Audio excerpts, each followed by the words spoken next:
radio une manifestation comme Neuchâtelois, l'idée de l'intégration, hein, l'idée que tout le monde se sente accueilli dans ce canton de Neuchâtel, mais on peut dire que votre manifestation, elle sert à quoi ? Alors, Neuchâtelois sert à favoriser le dialogue, à favoriser les rencontres entre les diverses, je dirais, communautés, mais la société neuchâteloise en fait. Permettre à la société neuchâteloise dans sa diversité de pouvoir se rencontrer et dialoguer pour mieux vivre ensemble. On a entendu qu'à Neuchâtel, on est un peu champion du monde de l'intégration. Comment ça se fait et ça veut dire quoi, être bon en intégration ? Alors, champion du monde de l'intégration, effectivement, je dirais que Neuchâtel est avant-gardiste sur bon nombre de points en lien avec l'intégration. Au départ de cela, c'est la volonté de certains hommes, notamment, comme on l'a cité à plusieurs reprises ici, Pierre Dubois. Pierre Dubois qui a eu en fait ce désir de créer une société inclusive hein, quelque part en envisageant une loi sur l'intégration et finalement en réussissant à rassembler tous ses collègues, quel que soit leur parti politique, autour de cette idée. Et Neuchâtel a vu cette loi sur l'intégration, a vu la création de la commission d'intégration et le bureau du délégué aux étrangers et c'est pour cela que la réputation de Neuchâtel est ancrée depuis 30 ans.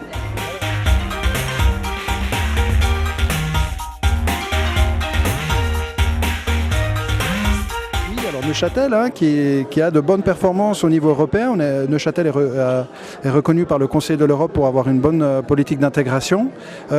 Qu'est-ce qui fait ce succès, on a envie de dire, de ce canton de Neuchâtel ? Qu'est-ce qui fait que ça marche ?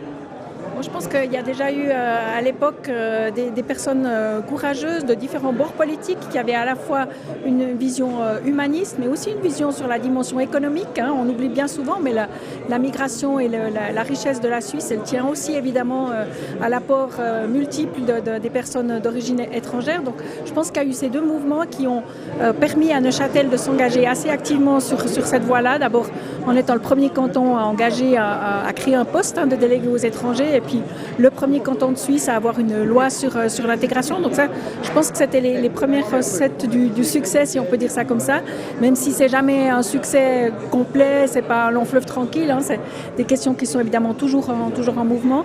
Puis aussi la particularité, je dirais, de Neuchâtel, c'est de considérer l'intégration pas au sens de l'assimilation, c'est-à-dire au sens de la personne qui doit arriver en Suisse et puis et être complètement absorbée par le mode et la culture suisse, mais plus dans l'idée d'une réciprocité, que chacune et chacun a quelque chose à apporter, y compris de ses origines, de sa culture, etc. Donc c'est un peu ces deux éléments qui, à mon sens, ont contribué. Puis après, effectivement, il y a eu aussi des moyens qui ont été mis à disposition pour organiser des actions, mettre les gens en relation les uns avec les autres. Voilà, vous nous dites, en gros, il faut quand même des politiques publiques et des manifestations qui réunissent les gens pour atteindre ces objectifs. Absolument, nous sommes alors tout à fait réalistes, l'homme est ce qu'il est. En cas de problème, nous avons un repli sur nous-mêmes, comme je l'ai dit tout à l'heure, et le repli fait que souvent l'ennemi c'est l'autre. Et pour arriver à dépasser ces considérations-là, il faut aller à la rencontre de l'autre. Et lorsqu'on fait cette rencontre, on se rend compte que non, nous sommes tous dans le même bateau avec les mêmes difficultés, qu'il faut ramer dans le même sens et non pas l'un contre l'autre. Trop souvent, je pense qu'on imagine uniquement la migration au sens des personnes qui arrivent complètement démunies, qui est une vraie réalité dont on doit prendre conscience et puis dont on doit s'occuper. Mais il y a aussi effectivement des tas de gens qui arrivent, des inventeurs, des personnes qui arrivent, qui développent des brevets avec des compétences qui viennent effectivement de l'étranger et que ces compétences-là, elles ont contribué au rayonnement, au développement de notre région et ça, on l'oublie bien souvent. Tous ensemble, en tant que société inclusive, formons ce canton que nous aimons tant. Ce qui a été très marquant dans ce que vous nous avez dit ce soir, vous avez dit ce canton de Neuchâtel qu'on aime tant. Vous l'avez sorti du cœur, hein, celui-là. Pourquoi vous l'aimez tant, ce canton ? Qu'est-ce que vous vouliez dire là ? Alors, ce canton de Neuchâtel que j'aime tant, j'y suis depuis l'âge de 6 ans, j'y ai grandi, j'y ai étudié, j'y exerce ma profession aujourd'hui. Neuchâtel m'a beaucoup donné, ça j'aime aussi à le dire, Neuchâtel m'a beaucoup donné. Partant, c'est un canton que j'ai personnellement de la peine à quitter parce que je considère que, oui, j'y vis bien. Alors, la migration, effectivement, n'est pas nouvelle dans le canton de Neuchâtel, avec les Huguenots qui sont venus au XVIIe, XVIIIe siècle dans ce canton. Les Juifs aussi, il y a une importante communauté juive à la Chaux-de-Fonds. On a aussi cette différence haut-bas, la culture de la différence, le bas différent du haut. Enfin, il y a une sorte de culture de la différence innée dans ce canton de Neuchâtel. Moi, je crois que tout le défi, et c'est aussi ça qui doit nous motiver dans tout ce qu'on va pouvoir mettre en œuvre aussi ces prochaines années, c'est vraiment de travailler à cette diversité plutôt comme une force que comme quelque chose qui nous sépare. Bien sûr, évidemment qu'il y a des enjeux là derrière, mais j'ai un département qui a à la fois la charge de la politique de l'égalité entre les hommes et les femmes, la cohésion multiculturelle, donc la dimension de l'intégration des personnes d'origine étrangère, et tout le volet d'inclusion des personnes qui vivent avec un handicap. Et toutes ces politiques-là, elles ont un petit peu le même, elles ont évidemment chacune des logiques propres, mais en même temps quelque chose qui les relie, c'est le fait qu'on doit effectivement lutter dans chacun de ces domaines-là contre les discriminations et considérer nos différences vraiment comme une force, comme quelque chose qui nourrit la société dans sa diversité, et de ça, on a tous à gagner. Non, et moi j'ai beaucoup partagé avec ma copine, et parce qu'elle a d'autres cultures, j'ai plein d'amis avec plein de cultures, et je trouve ça beau, vraiment. Moi je trouve que je grandis tous les jours, j'ai 33 ans, avec les gens autour de moi. J'ai des Suisses, j'ai des Angolais, des Togolais, des Anglais, des Chinois, et je trouve que je suis un meilleur homme grâce à ça. Et peut-être aussi à cause de ça que j'ai autant de mal à comprendre et à tolérer le racisme. Je ne sais pas si vous vous rappelez, ça date maintenant, mais quand on était en semi-confinement, quand le monde était vraiment confiné, quand on a laissé passer la première vague, je ne sais pas si vous vous rappelez, on a réouvert un peu partout dans le monde, les restaurants, etc. Il y a eu un fait divers qui a marqué le monde entier. Je ne sais pas si vous vous rappelez, si je vous dis George Floyd, ça vous parle quelque chose un peu? Je vous explique pour ceux qui ne connaissent pas, George Floyd, c'est un homme noir qui est mort parce qu'il avait un faux billet de $20.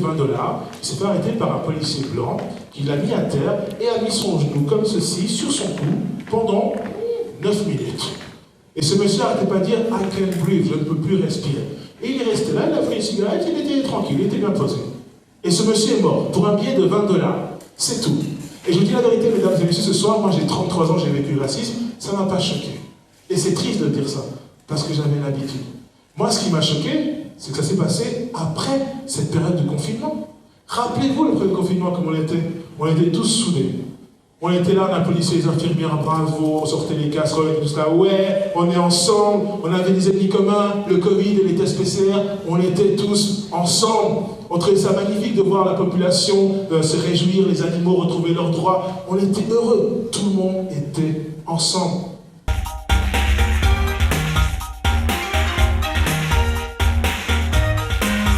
Christian, alors voilà, vous avez animé cette soirée pour parler d'intégration, de se sentir bien accueilli à Neuchâtel. Enfin, on imagine que pour vous-même, ça a été une grosse question. Comment me sentir chez moi dans ce pays? Vous venez du Congo, comment me sentir chez moi à Neuchâtel? On imagine que c'était quelque chose que vous aviez besoin de vous sentir chez vous ici.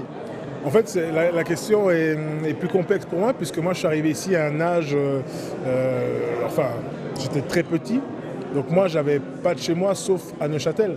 Donc mon chez moi, c'était Neuchâtel. C'est en grandissant, on m'a fait remarquer que je n'avais pas la couleur des Neuchâtelois de base, que je n'avais pas un nom de famille qui correspondait au nom de famille Neuchâtelois de base, que là, j'ai commencé à me questionner en me disant, mais en fait, pourquoi je suis pas chez moi alors que je me sens chez moi? Moi, j'ai grandi à Neuchâtel, mais j'ai fait mes écoles à Neuchâtel. Donc à aucun moment, je me suis dit, c'est pas chez moi. Je ne me suis pas posé la question, est-ce qu'un Neuchâtelois de souche, si on peut dire comme ça, se pose une fois de sa vie la question, est-ce que je suis vraiment chez moi? Non, et c'était mon cas aussi. C'est les autres qui m'ont fait me questionner sur cette question qui n'était pas une question à part entière pour moi.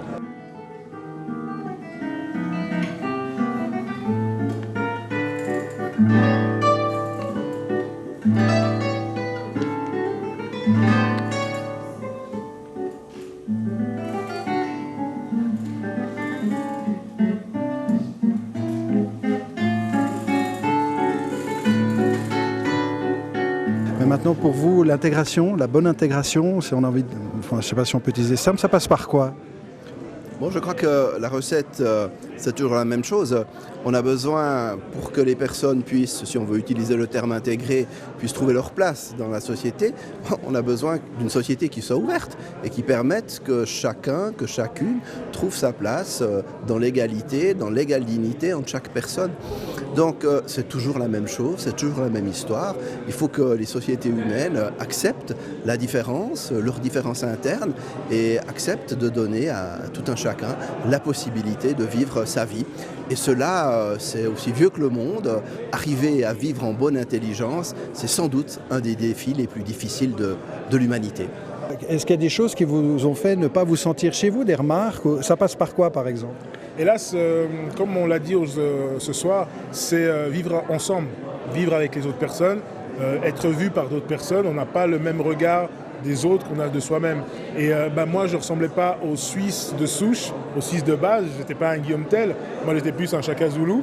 Donc, du coup, on me reporte à ma couleur de peau, à ce qui fait de moi un homme devant vous. Je suis un homme noir, oui, et on ne voit pas ce qu'il y avait à l'intérieur. Donc, on voyait déjà ce qui ressort, ma couleur de peau, mon nom de famille. Et c'est à partir de là, c'est les gens qui disent « Ouais, mais t'es pas d'ici, ouais, mais t'es noir, etc. » Le racisme aussi, vivre cette expérience-là, m'a fait me questionner énormément sur le sujet et me dire finalement est-ce que je suis plus suisse, plus congolais, plus neuchâtelois, plus je sais plus quoi. Et en fait, non, je suis juste bien ici. Peu importe ce qu'on dit, moi je suis d'abord bien ici. Et je pense que ça commence déjà par là.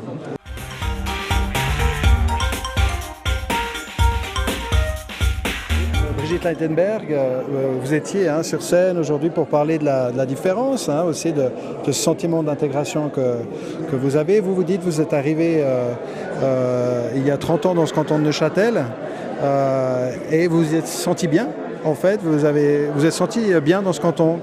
Qu'est-ce qui fait que vous êtes bien senti dans ce canton de Neuchâtel, venant de France et ayant des racines juives? C'est vrai que je me suis tout de suite sentie très bien à Neuchâtel. Je pense que c'est aussi la diversité des gens qui ont fait que j'ai tout de suite vu que j'étais écoutée, considérée, accueillie. Et c'est un sentiment vraiment de bien-être. On a l'impression, j'ai eu l'impression que j'étais chez moi. Et c'est vraiment une sensation qui m'a permis de m'intégrer complètement et de me sentir 100% chaux-de-fonnière et neuchâteloise de cœur. On a l'impression que Neuchâtel s'en sort pas mal, s'en sort bien dans le domaine, même est reconnu au niveau européen pour sa politique d'intégration. Qu'est-ce qui fait que Neuchâtel s'en sort bien au niveau de l'intégration?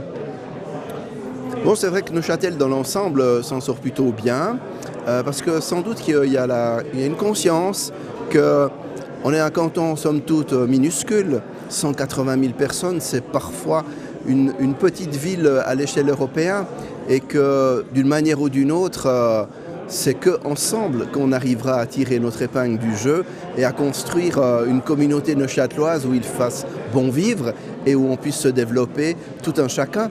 Que le sort de chacun importe pour tous, parce que laisser une partie des gens sur la route, ça freine tout le monde. Bien, ici à Neuchâtel en particulier, vous dites? En particulier, j'ai 33 ans aujourd'hui, ça fait 30 ans passés, 32 ans que je suis en Suisse, et à Neuchâtel, moi je pense que je suis autant neuchâtelois qu'un neuchâtelois qui sont là depuis des siècles. Qu'est-ce qui fait que vous avez envie de rester ici? Qu'est-ce qui fait que vous y sentez bien? Qu'est-ce qui fait que je reste ici? C'est que il y a ma famille, j'ai des racines ici. Je pense qu'on est bien quelque part parce qu'on a des souvenirs, on a comme avec la Madeleine de Proust. Moi, partout où je vais à Neuchâtel, j'ai une histoire que je compte. Je vais au bord du lac, je vais à la place Purie, je vais au château. Il y a une histoire, il y a un bout de ma vie qui se représente à ce moment-là. Et ailleurs, j'ai pas ces histoires-là. Donc, ce qui fait que Neuchâtel, c'est mon coin à moi. Et même si je pars aux États-Unis, en France ou ailleurs, Neuchâtel, il y aura toujours une grande partie de cette ville qui sera gravée en moi, et j'aurai gravé aussi une partie de cette ville par ma présence. Et moi je me suis dit, parce que je réfléchis beaucoup, je me dis Christian, un jour c'est ce que tu vas faire. Je pense que je vais adopter un enfant blanc. Parce que déjà c'est pas un monopole des blancs d'adopter d'autres couleurs, on peut aussi jouer, ok? Ça a l'air drôle en plus, j'adore les échecs. Mais j'adopterai un enfant blanc yeux bleus, blond, il sera à moi. Je donnerai un nom purement congolais. Par exemple, je l'appellerai différent. Tu vois, un nom bien congolais de chez nous. Je l'amènerai au Congo, il fera sa formation là-bas, il reviendra après 18 ans. Et on fera exprès d'aller à un congrès, par exemple, d'extrême droite. Il marchera juste devant moi et moi derrière. J'attendrai dans les réactions. Forcément, un grand garçon blanc comme ça, blond aux yeux blancs, on va l'arrêter. Et moi derrière. Tu vois, monsieur, mais il y a un homme noir derrière vous, est-ce que vous voulez qu'on le ramène où il vient? Et là, mon fils va réagir. On insulte son papa. La scène. Donc là, le monsieur, c'est mon papa. Si tu le manques de respect, tu me manques de respect aussi, imbécile. Comment tu oses? Je peux te chicoter. Tu as vu les chaussures en peau de coco dans ta tête. Je peux te taper, tu retrouves la raison. C'est quoi? Tu vois pas qu'il me ressemble? Hein? Regarde, on a au moins 12 couleurs sur nous-mêmes. Et c'est lui l'homme de couleur, toi t'es bête ou quoi? D'ailleurs, vous jouez beaucoup ceci sur la couleur de votre peau, dans votre humour. Mais vous le faites sous le mode de l'humour. Ça a renforcé votre humour aussi, on peut imaginer. Renforcer, je sais pas, mais en même temps, je suis quelqu'un qui... Mon humour est basé sur le regard des gens. Je regarde comment les gens agissent, je regarde comment les gens fonctionnent entre eux. Et les gens sont faits de différentes couleurs, de différents lieux, d'histoires. Donc du coup, je suis obligé de parler de ça. Et quand je parle de moi, je ne peux pas oublier que je suis un homme noir, que je suis issu d'un pays africain. Ça fait partie de moi. Alors au lieu de prendre ça comme quelque chose de négatif, je prends ça quelque chose de positif parce que c'est positif et j'essaie d'en rire des choses qui sont peut-être lourdes, comme le racisme, comme l'exclusion. On va essayer de trouver quelque chose de drôle là-dedans pour se dire on a peut-être été tous un peu exclus dans notre vie. Qu'est-ce qu'il y a de drôle là-dedans et que finalement quelque chose qui est censé nous mettre chacun de notre côté nous rassemble. Et c'est ça la force de mon humour, je pense, et surtout de se dire que partout où on est l'étranger de quelqu'un. On vit tous de certaine façon aussi le racisme. C'est pas juste noir et blanc, etc. On vit de certaine façon tous le racisme, que ce soit un homme, une femme, qu'on soit blond, aux yeux bleus, noir, aux yeux bruns. On vit tous certaines choses. Riche, pauvre. Riche, pauvre, voilà. Et moi, la force de mon humour, j'essaie en tout cas, c'est de faire de ces moments où on est tous rejetés, d'essayer de trouver un point qui nous lie. Et que quand on sort, on dit, en fait, on est tous pareils, comme arrêtons un peu, c'est drôle, c'est génial d'être ensemble. Et c'est ça que j'essaie de faire au quotidien. Qu'est-ce qui fait que vous y vivez bien? Parce que justement, il y a cet esprit d'ouverture qui est encore présent et pour lequel j'ai envie de me battre pour que ça demeure. J'aimerais pas justement ce questionnement qu'on a fait. Neuchâtel, canton d'ouverture, c'est 30 ans, nous avons marqué la Suisse et l'Europe en ayant cet esprit d'ouverture. Est-ce qu'on va la conserver ou on va la perdre?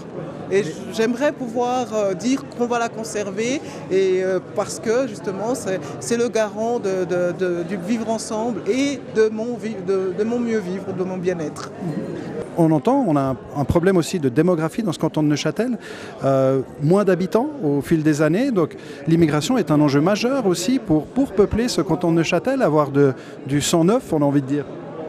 Bien sûr, mais je crois que c'est vraiment l'ensemble. C'est à la fois des personnes qui peuvent venir d'autres régions du pays, comme des personnes qui peuvent venir d'autres pays à nos frontières ou plus loin que nos frontières. Et tout l'intérêt du canton de Neuchâtel, et c'est ça aussi qu'on doit mettre en avant, c'est à la fois justement ce socle, je dirais, de qualité sur une vie autour de la diversité, mais aussi des conditions générales de vie qui sont relativement agréables. On a tout sous la main dans un environnement qui nous permet d'être à la fois en milieu urbain et en milieu naturel.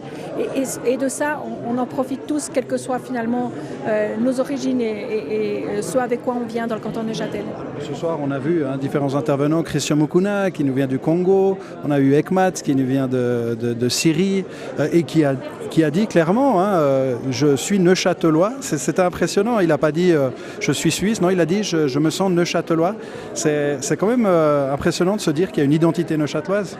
Il y a une identité neuchâteloise et je crois que ce qui est aussi beaucoup sorti ce soir, c'est de dire plutôt que de parler d'intégration, parce que l'intégration, encore une fois, elle peut être entendue comme quelque chose qui assimile les personnes, c'est plutôt ce sentiment d'appartenance. Et on est là dans une région dans laquelle on vit, à laquelle on contribue à la vie et on se sent neuchâteloise et neuchâtelois, quel que soit d'où on vienne. On s'y sent bien. Et on s'y sent bien.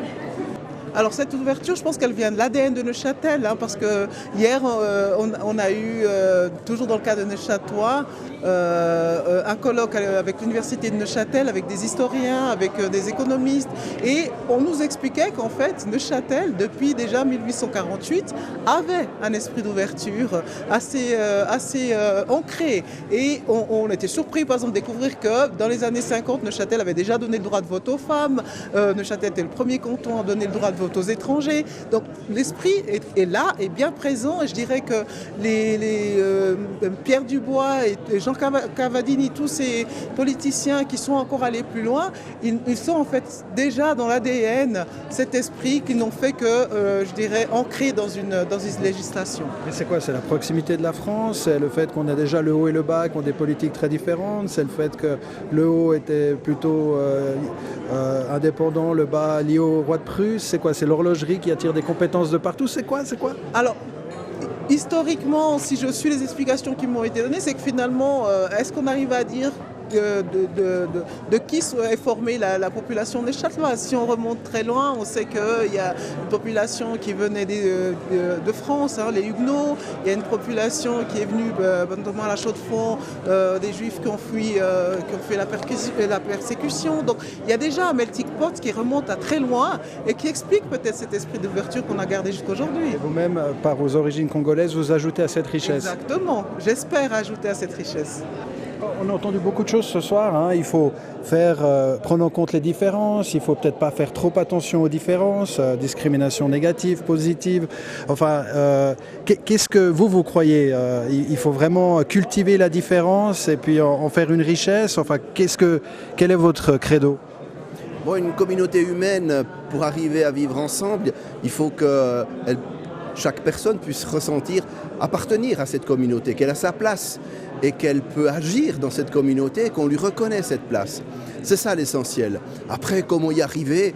Bon, il y a différentes recettes, il y a un peu des modes, et puis de toute manière, c'est des ingrédients subtils, un peu de ci, un petit peu de ça, que tout le monde trouve son compte, et chacun doit aussi un peu s'adapter, parce que si on accepte le respect des autres, on attend aussi que les autres nous respectent.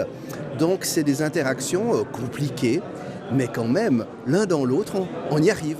Quelques années plus tard, quand je suis arrivée à Neuchâtel, je dois avouer que je n'ai jamais ressenti cette impression. Je me suis toujours sentie dans ce pays d'immigrés où j'ai eu l'impression que tout le monde venait d'ailleurs. J'ai eu l'impression que voilà, j'avais pas grand-chose à faire pour être comme les autres, pour m'aider à la population et à échanger avec eux. Vous-même, vous avez des origines tunisiennes, on l'a appris ce soir. Et donc aussi, voilà, vous avez pu amener, on imagine, tout ce bagage culturel et l'exprimer ici. C'est aussi ça? Oui, tout à fait, tout à fait. On peut apporter, ne serait-ce que dans les traditions, la musique, la cuisine. On voit une ouverture à découvrir l'autre. Lorsque un Neuchâtelois va en vacances à l'étranger, eh bien, s'il retrouve des compatriotes neuchâtelois, il sera content, il discutera avec ses amis neuchâtelois, à moins que ce soit ceux qui cherchent à éviter puis qu'ils partent justement en vacances pour un dépaysement. Mais souvent, quand on est à l'étranger, on dit on est suisse. Les sentiments d'appartenance, on les active aussi en fonction du contexte. À un moment donné, on dira, bien voilà, oui, non, je suis neuchâtelois. À d'autres moments, on dira, non, mais tiens, je suis quand même plutôt chaux-de-fonnier ou plutôt du Val de Travers. Et puis à d'autres moments, on dira, mais non, là, je me sens vraiment neuchâtelois. Ou bien je me sens, oui, neuchâtelois, mais quand même, j'ai mon côté italien qui ressort. Et là, cette fête-là, je m'y sens bien. Donc ces registres-là existent pour toute personne. Et ce qui est important, c'est qu'ils puissent s'exprimer librement, que chacun ait cette liberté, parce que c'est dans cette liberté d'émancipation qu'on peut trouver le respect pour chacun.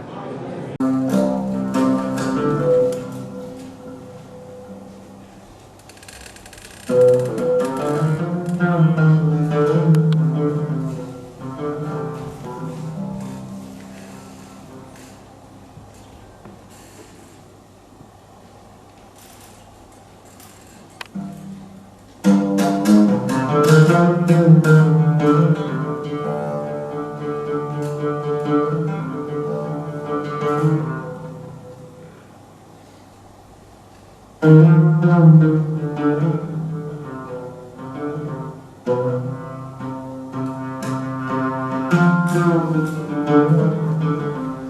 you.